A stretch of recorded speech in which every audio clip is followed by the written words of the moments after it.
The historical tells a new thing, but this old style. Hello friend, movie review के fresh command video में आपका स्वागत है। आज हम बात करेंगे राम युग सीरीज के बारे में जो मैक्स प्लेयर पर रिलीज कर दी गई है। तो आज हम बात करेंगे एक नए स्टाइल के रामायण के बारे में। तो चलिए वीडियो शुरू करते हैं।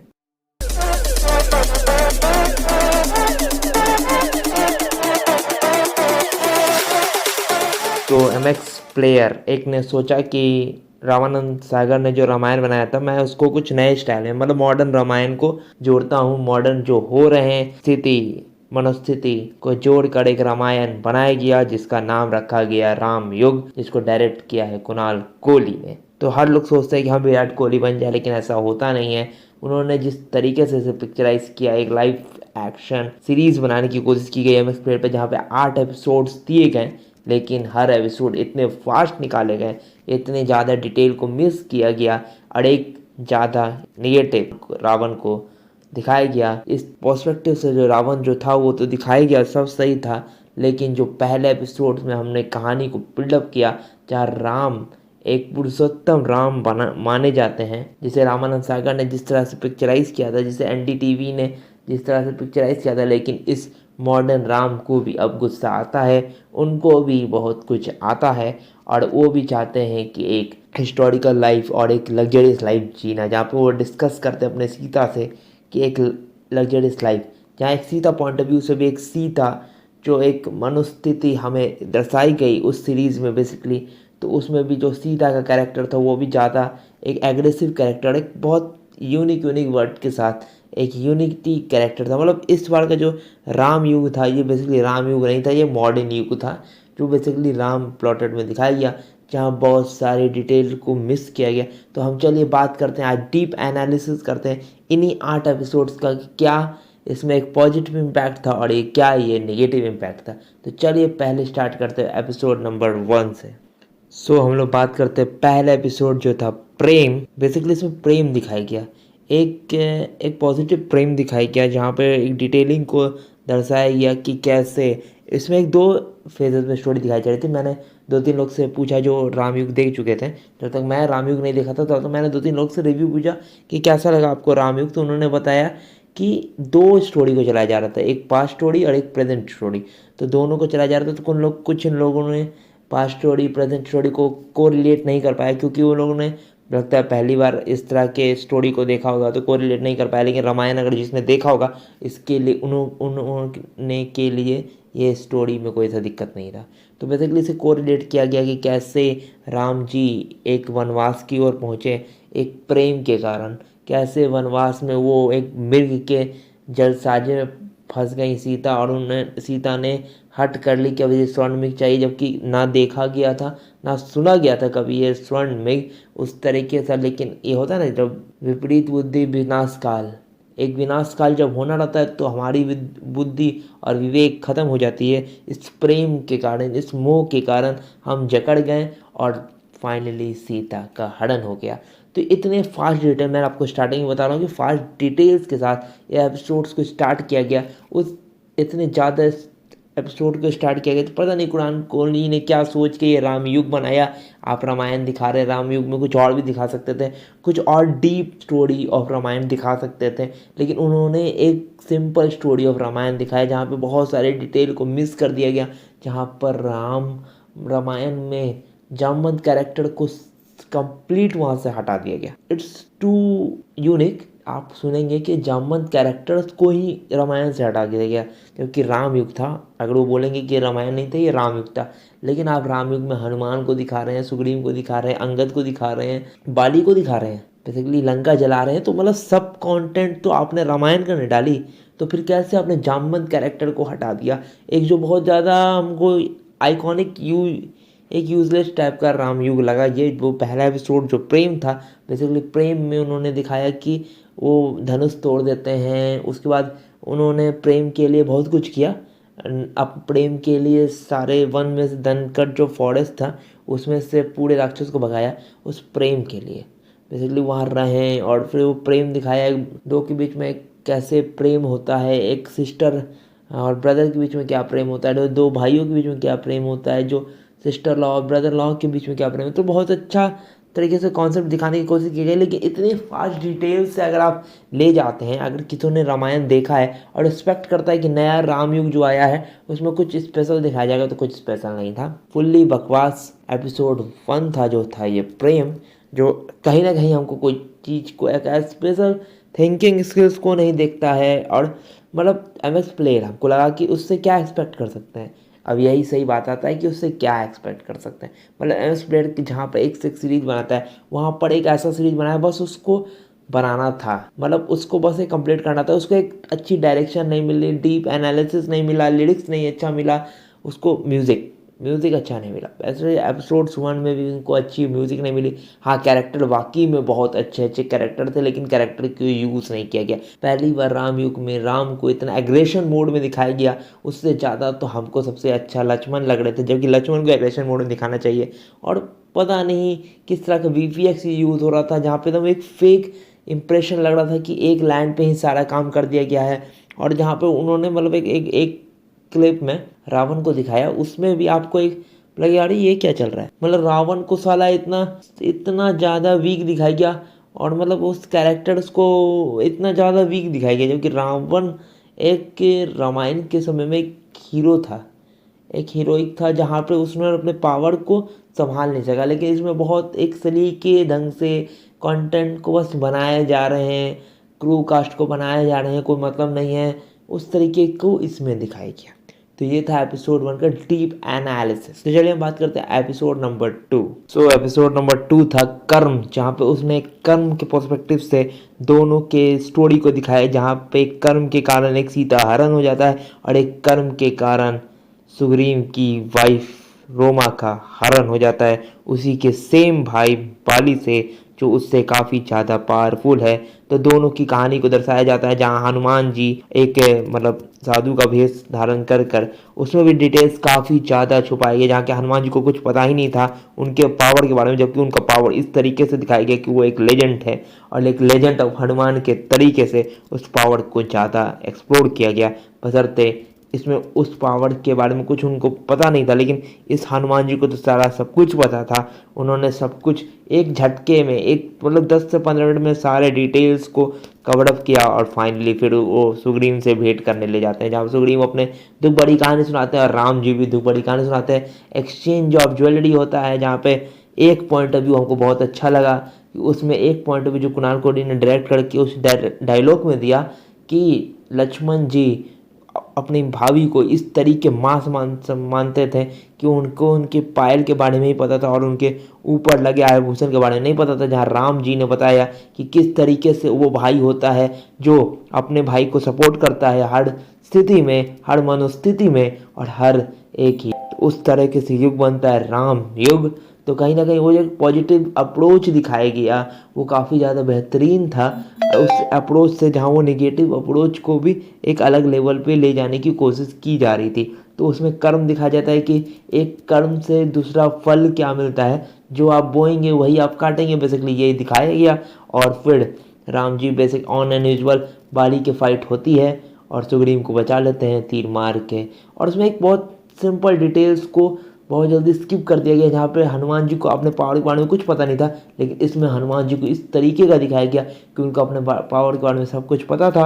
और इतने बेहतरीन लुक्स दिए गए हनुमान जी को कि हमको इस बार के हनुमान जी काफ़ी ज़्यादा बेहतरीन लगे मेंस में, और उन्होंने काफ़ी अच्छा बॉडी वॉडी सब बनाया हुआ था। जहाँ पे लक्ष्मण जी ने भी एक बार बोला था कि इसके अंदर में कोई आ नहीं सकता, तो आप यहाँ क्यों हैं, तो फिर आपको पता चला कि आप भी एक छलावा हैं। तो मतलब एक बहुत ज़्यादा डिटेलिंग के साथ वहाँ दिखाया गया। अगर इससे कंपेयर किया जाए लेजेंड ऑफ हनुमान से, तो लेजेंड ऑफ हनुमान इससे काफ़ी ज़्यादा बेहतरीन था। और IMDb में रेटिंग से आप पता कर सकते हैं कि लेजेंड ऑफ हनुमान में जो डिटेलिंग दिखाई गई और सीज़न 2 के लिए एक एक्साइटमेंट को बढ़ाया गया, इसमें तो लगता है कि बहुत जल्दी हो सके तो इसे रैप करने की कोशिश की गई, जहाँ जहाँ एपिसोड नंबर 2 कर्म में दोनों के कर्म को एक अच्छा से डिफाइन किया गया। तो ये था एपिसोड नंबर 2 का डीप एनालिसिस, जहाँ पे पूरे डिटेल्स को स्किप करते हुए एपिसोड नंबर 3 तक पहुंचता है ये सीरीज द राम युग। सो द एपिसोड नंबर 3 था द धोखा।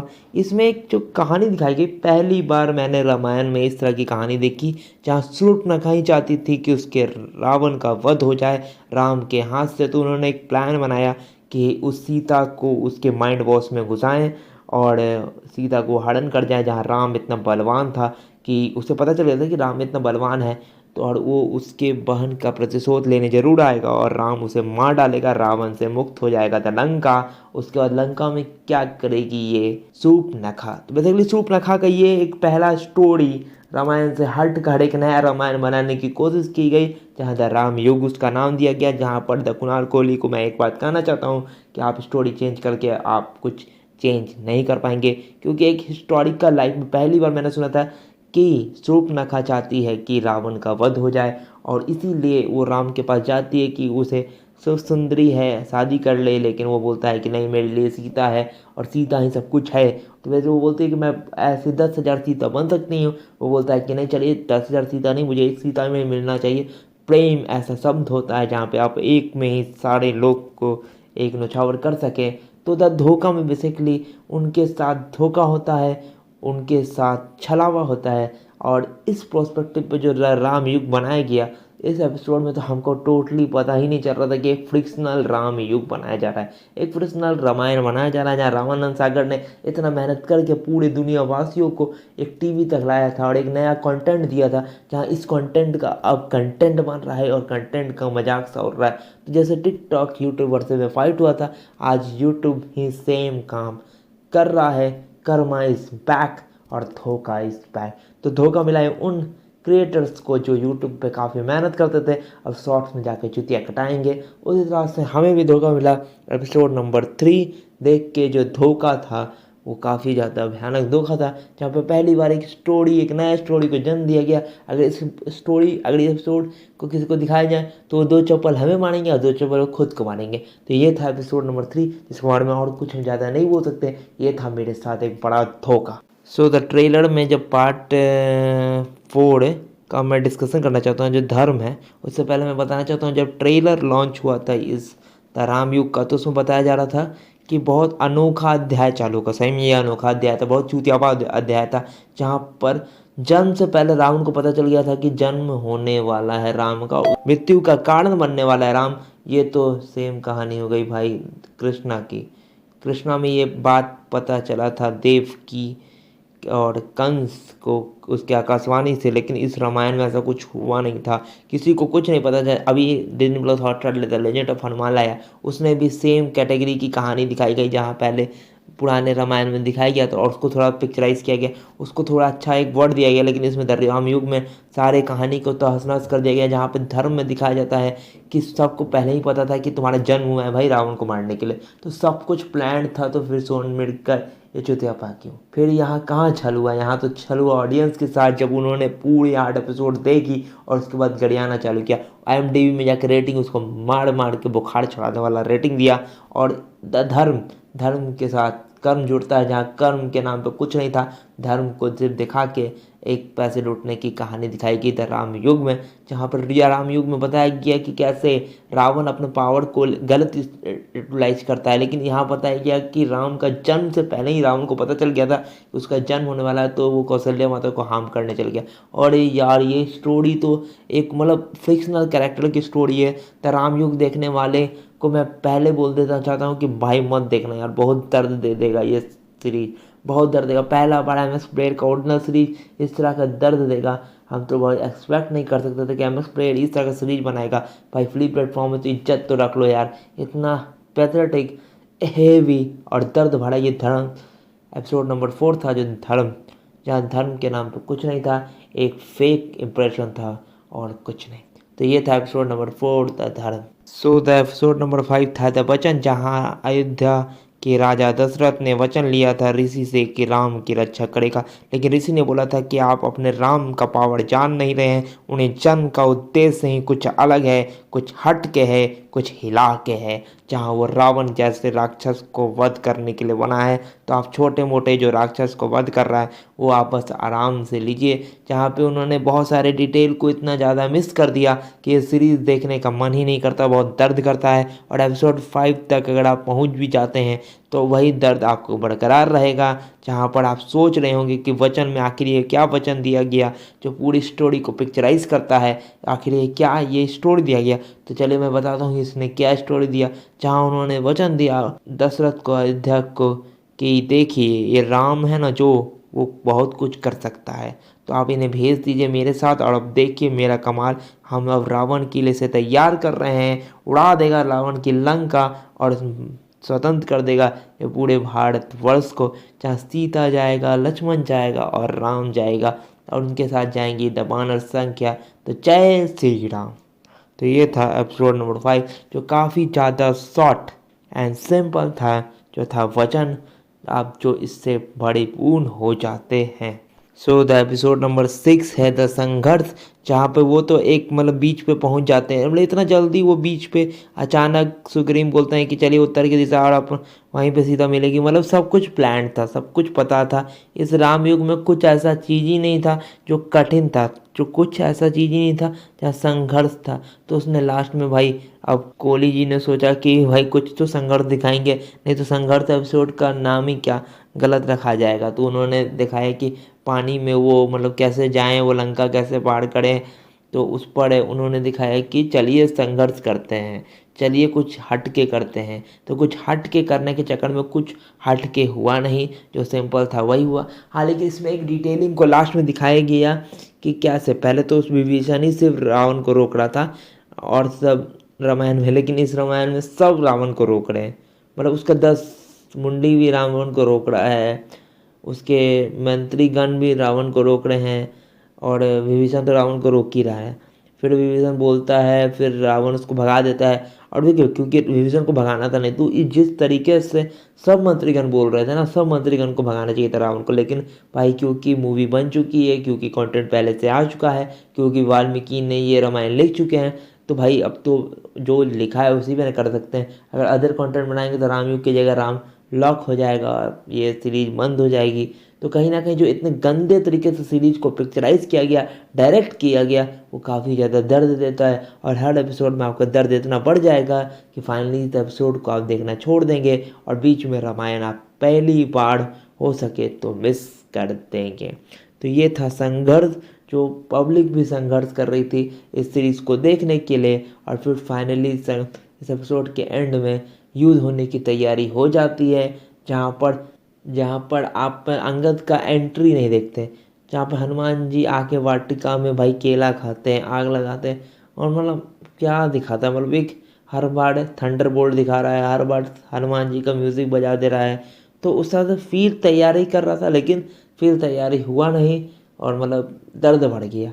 मतलब इस रिव्यू भी करना है, डीप एनालिसिस लेके एक दर्द ही होता है कि चलिए कैसे भी करके हमें रिव्यू तो देनी है, हमें ऑडियंस को बताना है कि इस तरह की सीरीज से दूर रहें। आपको अगर इस तरह की सीरीज देखना है तो legend of Hanuman Disney plus Hotstar पे देख सकते हैं, जो काफ़ी ज़्यादा अच्छा और काफ़ी ज़्यादा बेहतरीन है, जहाँ पे एक एनिमेशन रूप में ही इतना अच्छा डायलॉग डिलीवरी हुई है कि सीज़न 2 का वेट करेंगे। तो फिर ये संघर्ष खत्म होता है और युद्ध की नीति चालू होती है, जहाँ एक ही एपिसोड में सारा युद्ध दिखाई दिया जाता है, जहाँ पे आपको रावण को एंड भी कर दिया जाता है और रावण के उन भाइयों को भी एंड कर दिया जाता है। तो इतने फास्ट एंट्री के बाद युद्ध का जो कोलैबोरेशन होता है वो काफ़ी ज़्यादा बेहतरीन होता है। उसके बाद दिखाया जाता है लास्ट में कंक्लूजन। तो युद्ध हुआ, युद्ध में लगे कम से कम 15 दिन। उसके बाद एक चीज़ इसमें हम आपको पहले ही बता चुके हैं जी, जामवंत काका को दम हटा दिया था, मतलब उस कैरेक्टर को कभी राम में था ही नहीं, इस तरह का पिक्चराइज किया गया, जहाँ पर उसका राम को दिखाया जाता है कि राम जीत जाते हैं ये जंग, तो वो अग्नि परीक्षा करते, क्योंकि अग्नि परीक्षा इतना पॉपुलर हो चुका था रामायण में कि उन्हें करना पड़ा, और बहुत सरल तरीके से उस अग्नि परीक्षा करना पड़ा, क्योंकि वहाँ कोई कुछ बोला नहीं, उन्होंने आग लगा दिया, सीता माता ने चल दिया, अग्नि परीक्षा हो गया, सीरीज खत्म हो गई। प्रेशर बहुत लगता है यार कि जब इस तरह की सीरीज को आप रिव्यू देते हैं ना, तो दर्द होता है कि सीरीज को मैंने देखा और हमें कुछ बेनिफिट्स भी नहीं मिला, मेरे पूरे टाइम वेस्ट हो गए, और फिर लास्ट में वो अयोध्या आ जाते हैं, उन्होंने बोलता है कि मैं कैकेयी माता को मिलकर, तो मेन कंटेंट को पकड़ा गया है, डीप कंटेंट को छोड़ दिया गया है। तो रामयुग एक बेकार सा सीरीज था, बहुत ज़्यादा बेकार थी, दिल तोड़ दिया मेरा। मतलब जिस प्रोस्पेक्टिव से आप रामानंद सागर की मूवी देख रहे हैं, जिस प्रोस्पेक्टिव से आप उनकी रामायण सीरीज देख रहे हैं, जहाँ पूरी 77 मिलियन लोग इन्हें वॉच कर चुके हैं, जब ये चलता था तो पूरा दुनिया में लॉकडाउन लग जाता था, लेकिन भाई रामयुग चलेगा तो दुनिया की अब जो रोड पे सब चप्पल उठा के मारेंगे उसको, चाहे विराट कोहली को। जहाँ पे एक्टर पर हमको कुछ नहीं बोलना है, क्योंकि डायरेक्शन ही सबसे बड़ा चीज़ होता है, डायलॉग डिलीवरी ही सबसे बड़ी चीज़ होती है। तो चलिए हम बात करते हैं इसकी समरी की। तो किस प्रोस्पेक्टिव पे ये पॉजिटिव एस्पेक्ट पे था, किस प्रोस्पेक्टिव पे ये नेगेटिव एस्पेक्ट पे था। तो जहाँ तक बता दीजिए, पॉजिटिव एस्पेक्ट था इसके कैरेक्टर, जो अच्छे अच्छे एक्टर इन्हें प्ले कर रहे थे, जहाँ उन्होंने उनको अच्छा एक मेकअप आर्टिस्ट और मतलब एक अच्छा उनको फेस कटिंग दिया गया। लेकिन जहाँ पे ये लूप होल हुआ, जहाँ पे ये नेगेटिव एस्पेक्ट था, जहाँ पे उन्होंने डीप मैसेज को दिखाया नहीं गया, मेन कंटेंट को नहीं दिखाया गया, बस सीधा सीधी ये रामायण को ख़त्म कर दी गया। तो चलिए बात करते हैं इसके बैकग्राउंड म्यूज़िक और इसके म्यूज़िक की जो हर कैरेक्टर पे प्ले की गई। तो पहले बात करते हैं हम राम के कैरेक्टर पे, जो इस पर बैकग्राउंड म्यूज़िक प्ले की गई वो काफ़ी ज़्यादा बेहतरीन था। जहाँ राम राम वो एक म्यूज़िक एक प्रोस्पेक्टिव से काफ़ी ज़्यादा हमको बेहतरीन लगा, काफ़ी ज़्यादा यूनिक लगा, काफ़ी ज़्यादा यूनिटी लगा। तो इस प्रोस्पेक्टिव पे हाँ, इस सीरीज़ ने कुछ म्यूज़िक पे काफ़ी ज़्यादा एक छाप छोड़ा। जहाँ राम के प्रोस्पेक्टिव से, जहाँ राम की कैरेक्टर का अगर बात की जाए तो उन्हें डिम्पल्स बहुत अच्छे लगे और राम के कैरेक्टर को भी काफ़ी अच्छा पिक्चराइज किया गया। लेकिन राम को जो डायलॉग दिए गए वो काफ़ी ज़्यादा डम्प डायलॉग थे। जहाँ राम को इस डायलॉग से ये पता चलता है कि पुरुषोत्तम राम को भी अहंकार आ सकता है और ये मॉडर्न राम है, जहाँ पे उन्होंने मॉडर्न टेक्निक्स से बहुत कुछ बताया कि जिस कारण से पब्लिक अपने आप को मतलब जिस कारण से मनुष्य अपने आप को लैस करने में बिजी है और अपने प्रकृति को वो बर्बाद करना चाहता है। तो वो कहीं ना कहीं टेक्निकली जो वो इशारा कर रहे थे वो अपकमिंग जो सिचुएशन चल रही है, अपकमिंग जो दिन में चल रहा है, उस चीज़ को वो पिक्चराइज कर रहे थे। जहाँ पे उसमें जो म्यूज़िक सेट किया गया वो काफ़ी ज़्यादा बेहतरीन था, काफ़ी ज़्यादा यूनिटी था, काफ़ी ज़्यादा अच्छा था। जो सीता के पर्सपेक्टिव से म्यूज़िक दिखाया गया, जो बैकग्राउंड म्यूज़िक दिया गया उनके डायलॉग्स के पीछे, वो राम से कुछ ज़्यादा बेहतरीन था, कुछ ज़्यादा अच्छा था और कुछ ज़्यादा यूनिटी था। जहाँ सीता ने एक डायलॉग डिलीवरी काफ़ी अच्छी दी थी, जहाँ पे उनके स्वयंवर हो रहे थे और उन्होंने बहुत अच्छे तरीके से राम का वर्णन किया, एक पुरुषोत्तम राम का वर्णन किया और उन अपकमिंग मनुष्य का वर्णन किया कि अगर मनुष्य में ये सब चीज़ क्वालिटी हो सकती है तो हर जगह राम युग आएगा और आएगा ही आएगा। और इस तरह से हर को सीता मिलेगी और हर को सीता मिलेगी तो हमको गीता मिलना ज़रूरी है। तो ये था म्यूज़िक ऑफ सीता, जो काफ़ी ज़्यादा बेहतरीन लगा। तो फिर बात करते हैं द मेन कैरेक्टर, जो रामायण में एक बहुत बेहतरीन कैरेक्टर हुआ करता है, जो जिसको कहते हैं हनुमान, जिसका हनुमान का जो चालीसा गाया गया वो काफ़ी ज़्यादा एक्साइटिंग और एक न्यू एनर्जी को डेवलप करता है, जो हमें हमें एक बहुत अच्छा मोटिवेट करता है कि उनके जैसे बनो, बल बुद्धि बलशाली महाबली हनुमान की जय हो। जहाँ वो राम को इतना ज़्यादा दिल से जो चाहते हैं कि वो सीना चीर दें तो उनमें वो दिखेंगे। तो बेसिकली इतना ज़्यादा वो दिल को दिखाते हुए इस एपिसोड्स में पूरे अच्छे तरीके से चले, जहाँ राम को उन्होंने एक अच्छा एक पुरुषोत्तम राम को कैसे उन्होंने डिराइव किया, जो काफ़ी ज़्यादा बेहतरीन लगता है इस सीरीज़ में। तो ये था एक पॉजिटिव पॉइंट्स ऑफ हनुमान के बारे में। तो आपको क्या लगा हमें कमेंट करके ज़रूर बताएं। फ्रेंड्स, तो बस वीडियो में नहीं, वीडियो पसंद आए वीडियो को लाइक करें, शेयर करें, ढेर सारे कंटेंट के लिए मूवी चैनल को सब्सक्राइब करें। तो मिलता है अगले वीडियो में, टिल देन बाय।